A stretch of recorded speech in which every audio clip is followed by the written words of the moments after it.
কর্মকে সাধারণত ভাগ করা হয় 4 ভাগে। একটা হলো প্রারব্ধ কর্ম, আরেকটা হলো সঞ্চিত কর্ম। সঞ্চিত কর্ম কি জানেন? সঞ্চিত চটের বস্তা। তো প্রারব্ধ হলো একটা জীবনে ভোগ করার জন্যে যে কর্ম বরাদ্দ সেটা। এই প্রারব্ধই নির্ধারণ করে আপনার আয়ু কত হবে।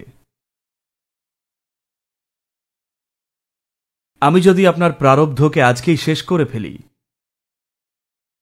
তাহলে আপনি কাল সকালেই মারা যেতে পারেন। হতে পারে আপনি সম্পূর্ণ সুস্থ, কিন্তু তবু আপনি কাল সকালেই মারা যাবেন, কারণ আপনার সফটওয়্যারটা আর নেই, কিছু নেই এই শরীরটা চালানোর জন্য। দেখবেন হঠাৎই আপনি একেবারে স্থির হয়ে গেছেন, অসাধারণ ভাবময় অবস্থা অনুভব করলেন কিছুক্ষণের জন্য, তারপর শেষ।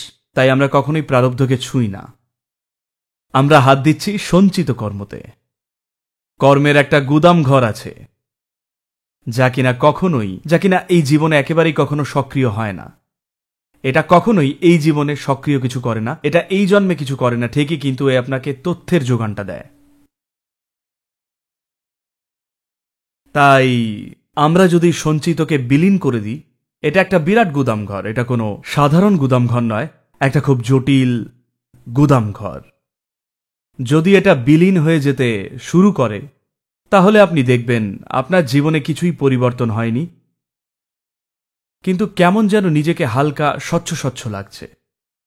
আপনার অস্তিত্বের শক্ত ভারী পাথর ভাবটা কমে গেছে, অথচ কোনো পরিবর্তন হয়নি। আপনার সবকিছু একই আছে, আপনি সেই একই মানুষটাই আছেন। আপনি অবাক হয়ে ভাবেন, ছাতা হচ্ছেটা কি? এটা কি সত্যি একটা আধ্যাত্মিক প্রক্রিয়া, নাকি এটা পুরোটাই একটা স্বপ্ন?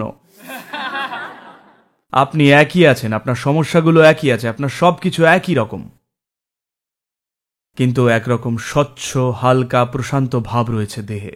শরীরটা মনে হয় যেন কিছু ফুটো হয়ে গেছে শরীরের মধ্যে।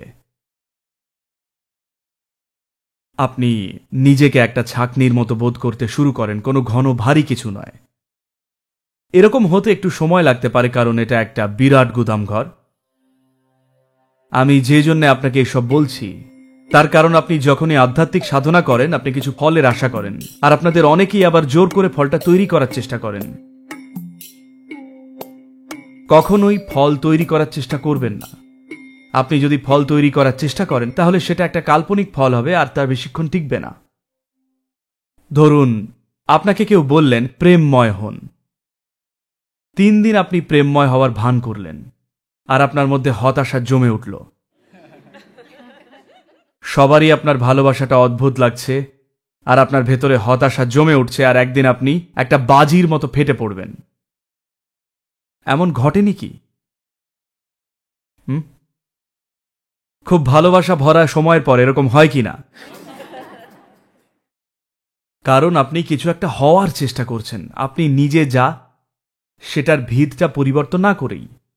আপনার মনের 98% হল অচেতন, ওটাই সঞ্চিত।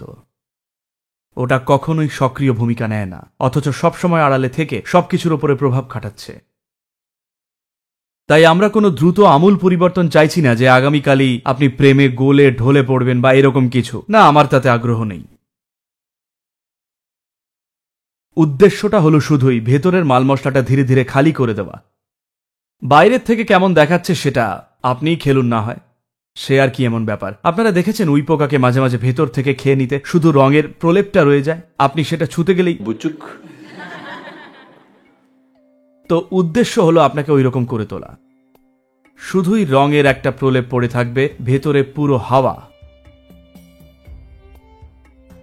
কোনো এক সময় যখন অন্তিম সময় এগিয়ে আসবে, তখন যদি ছুঁয়ে দেখেন বুচুক, ভেতরে কিছুই নেই, তাহলে ভালো হয় না?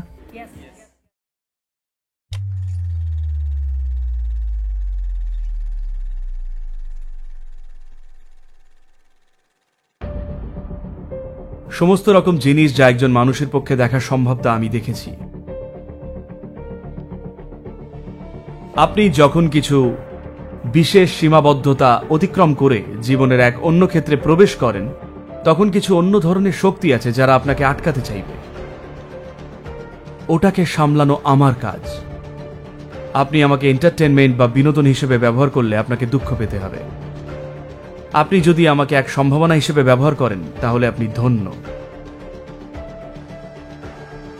আশীর্বাদ কোনো ভালো জিনিস নয়, না তো এটা কোনো খারাপ জিনিস।